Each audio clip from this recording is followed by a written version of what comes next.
What's going on, guys? Alex from KH Camera here today to talk over some quick tips for shooting indoors this holiday season. Tip number one is to think about color and temperature, but the lighting situation indoors can get a little tricky.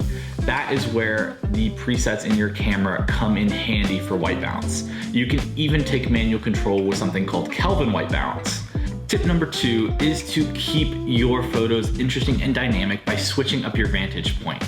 Often we can get trapped into taking almost all of our holiday photos from the exact same spot because we found a good angle.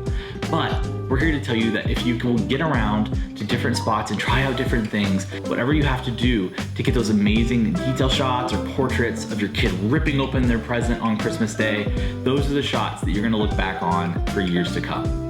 Tip number three is to keep it candid for impactful photos. By keeping it candid and potentially using something like a silent shutter, you are able to snap those amazing photos that will go on to live as memories for a very long time. We hope those tips help, and we hope that you'll get some truly amazing and memorable photos out of this holiday season. We'll see you guys later. Bye.